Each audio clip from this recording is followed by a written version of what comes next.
యేసు నామములో శుభములు పలుకుతూ ఈనాటి బంగారు పెరుగులో కొన్ని ముఖ్యమైన అనుభవాల్ని పంచుకుందామండి.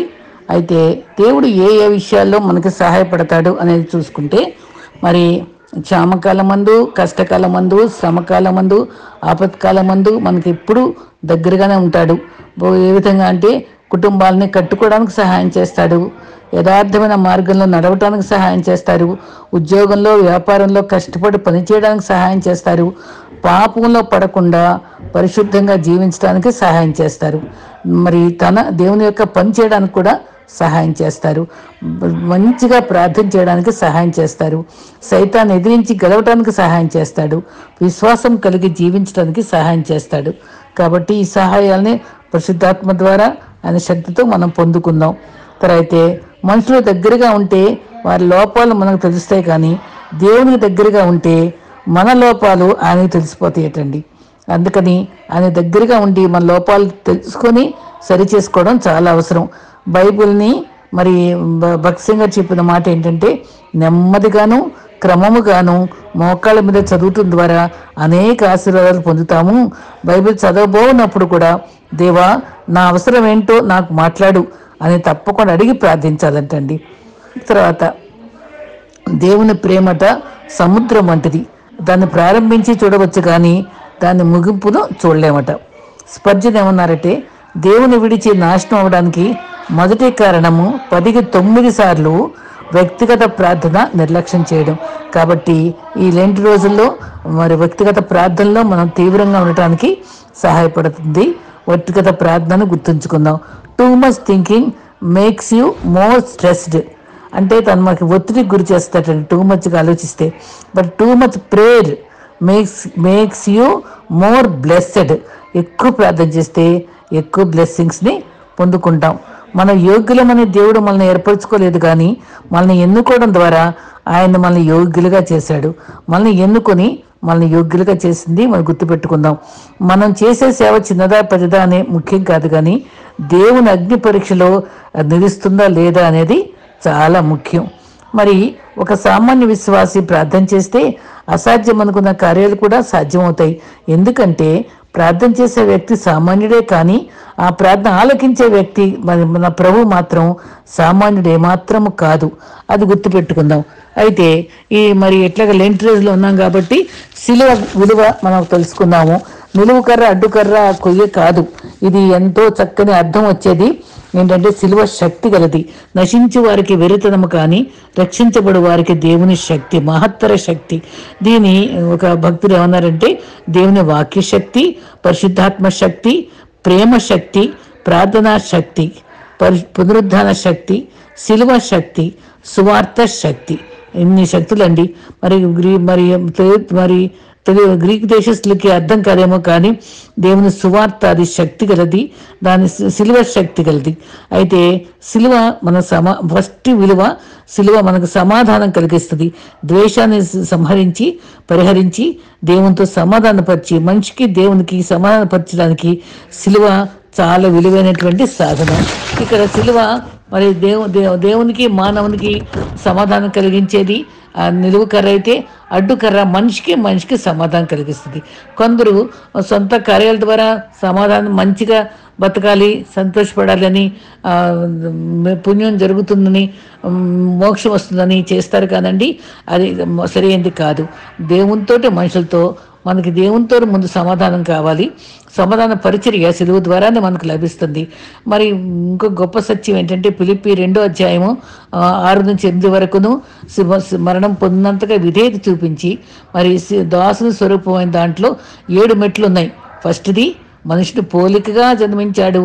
2 దాసు స్వరూపం ధరించాడు. 3 రిక్తునిగా మారాడు. 4 ఆకారమైన మనిషి చేసుకున్నాడు. 5 శిలువ మరణం పొందాడు. 6 విధేయత చూపాడు. 7 తగ్గించుకున్నాడు. ఈ 7 మెట్లు మనం కూడా తెలుసుకోవాలి. గొప్ప శక్తి సిలువలో ఉంది. అవమానకరమైన సిలువను భరించాడు. మరి నీ కొరకు నా కొరకు భరించిన సిలువ ఎంత విలువైందో చూడండి. సిలువ రక్తం మనకు సంధి చేసి ఆయనతోటి మరి సిలువ శక్తి కలిగింది. ఫస్ట్ది సిలువ, రెండవది సిలువ సమాధానం కలిగించేది, పీస్.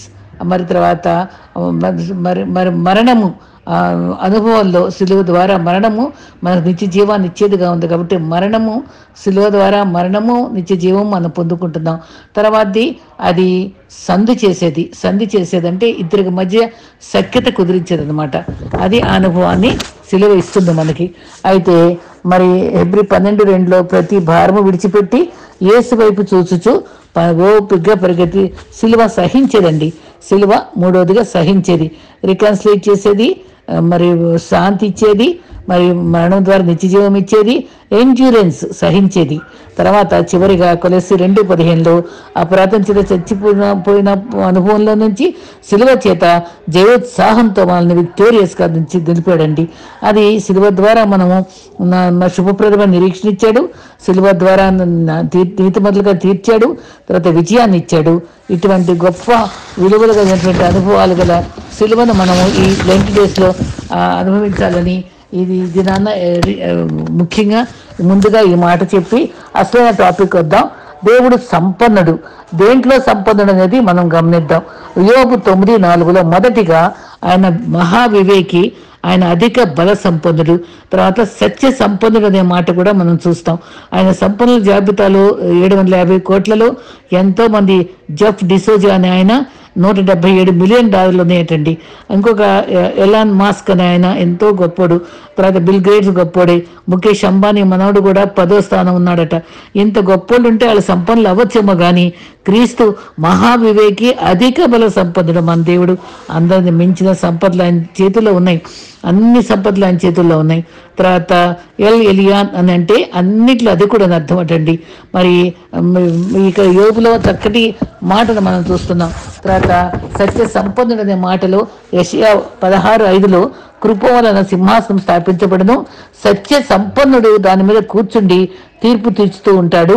ఆ దావీదు గుడారంలో ఆశ్రయుడై న్యాయం విచారించచ్చు, న్యాయం జరిగించుటకై ఆయన త్వరపడుతూ ఉంటాడు.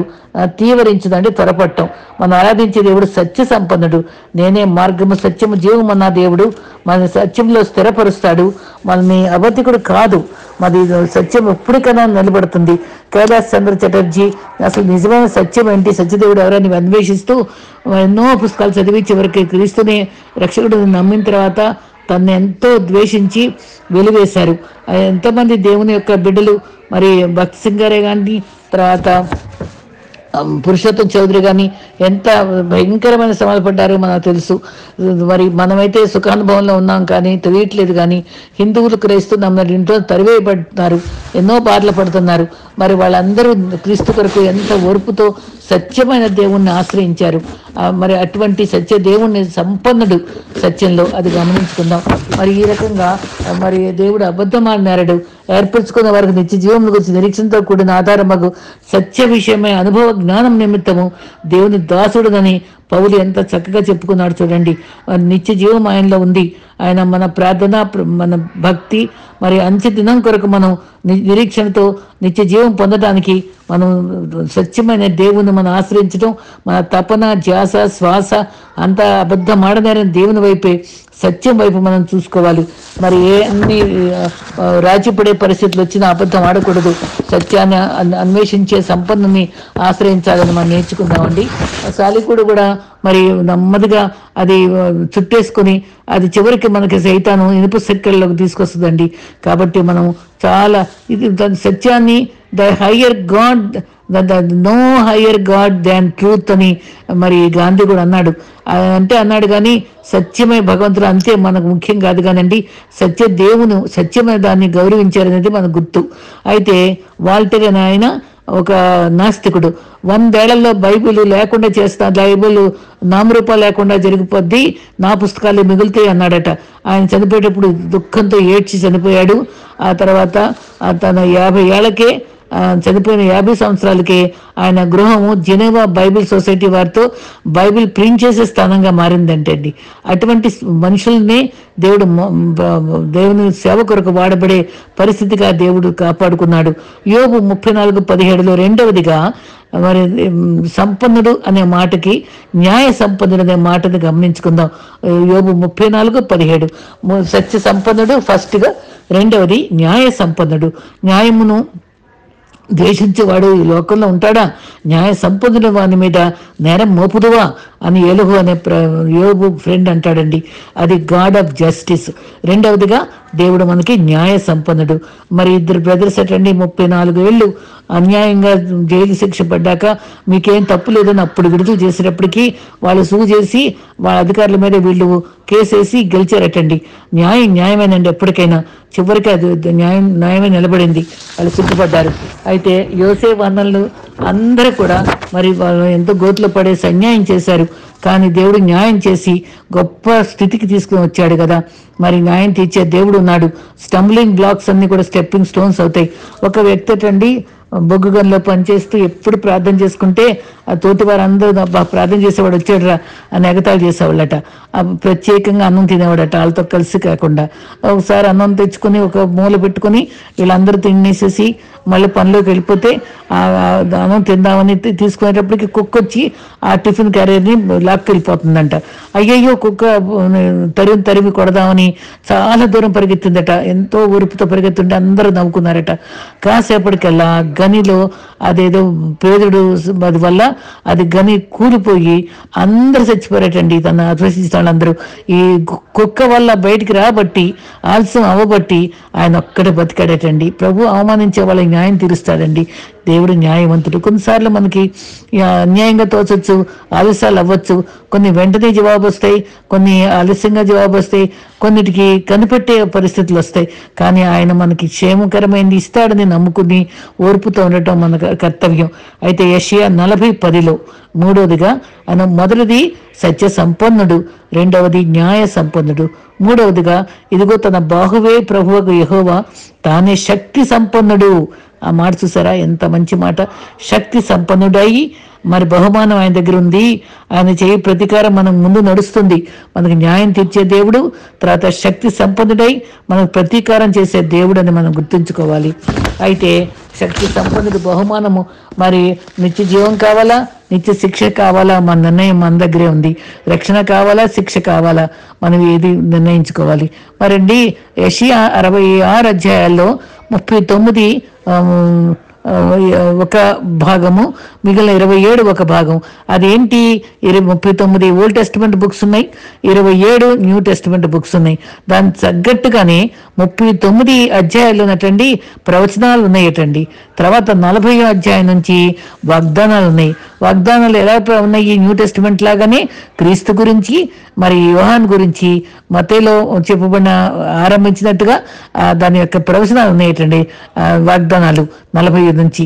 ఆయన శక్తి సంపన్నుడు, అధిక బల సంపన్నుడు, సత్య న్యాయ సంపన్నుడు. కాబట్టి ఆయన నోటి మాటతో కలుగు గాక అంటే చీకటి ఛేదించుకుని వెలుగు కలిగింది. నోటి మాటకి అంత శక్తి ఉంది. అపవాదిని తంత్రాలను ఎదిరించగల శక్తి గల దేవుని నోటి వాక్కు గొప్పది. ఆత్మపూర్ణుడిగా శక్తితో జీవించాడు క్రీస్తు. తన మహిమను తన కొరకు వాడుకోలేదు. రొట్టెల్ని రాళ్ళను రొట్టెగా మార్చుకోమంటే మార్చుకున్నాడా? లేదు. అదే దాహంకి నీళ్లు కావాలనుకుంటే ఆయన సృష్టించిన దేవుడు, సముద్రాన్ని సృష్టించిన దేవుడు దాహం తీర్చుకోలేడా? కానీ తన మహిమ తన కోసమే ఏమాత్రం వాడుకోలేదు. మన కోసమే దేవుడు ఎన్నో శ్రమలు పడ్డాడు. సమస్తం సృష్టి చేసుకున్న దేవుడు. మరి జగాగ్ అనే మాట అపరిమితమైన శక్తి అట దేవునికి. క్రీస్తు మరణాన్ని కూడా జయించాడు. శక్తి సంపన్నుడు. శక్తి లేని వారికి శక్తి ఇస్తాడు. వారు కనిపెట్టుకున్నప్పుడు మీరు దేవుని శక్తి పొందుతారు. పరిశుద్ధాత్మ మీపై వస్తుంది, మీరు సాక్షులుగా ఉంటారని కూడా ప్రభు మనకు చెప్పాడు. ఈ 3 అనుభవాలు కూడా సంపన్నుడు అనేది సత్య సంపన్నుడు, తర్వాత న్యాయ సంపన్నుడు, మూడోది శక్తి సంపన్నుడు. చివరిగా దేవుడు ఎఫెసీ 2:4 దేవుడు కరుణా సంపన్నుడు. దేవుడు కరుణా సంపన్నుడై ఉండి మన అపరాధముల చేత చచ్చిన వారమై ఉండగా ఆయన మన ఎడల చూపిన తన మహా ప్రేమ చూపుటలో కరుణా సంపన్నుడు. God's rich in mercy. God is rich in mercy. కృప చూపుట ఎందు ఆయన ఎంతో కనికరం చూపించే దేవుడు. ఆయన జాలి ప్రేమ, ఆ జాలి ప్రేమను కనుక్కొని ఆయన వెంబడించడం మన కర్తవ్యం కనుక ఆయన కరుణామయుడు, తన మరి కృపామయుడు, ప్రేమామయుడు, మనకి సత్య సంపన్నుడు, న్యాయ సంపన్నుడు, మరి శక్తి సంపన్నుడు, మరి కరుణా సంపన్నుడు, ఈ 4 సంపదలతో నింపబడినటువంటి దేవుణ్ణి మనం ఆశ్రయిస్తున్నాం. నిజంగానే మనం బస్సు బుధవారం అంటే మరి బూడిదలో కూర్చుని గోనెపట్టు కట్టుకొని ఎంతో పశ్చాత్తాపడేవాళ్ళు గతంలో పాత నిబంధనలో. కానీ మనము అటువంటి పనులు చేయలేం కాదండి. మరి ఉపవాసం ఉండొచ్చు.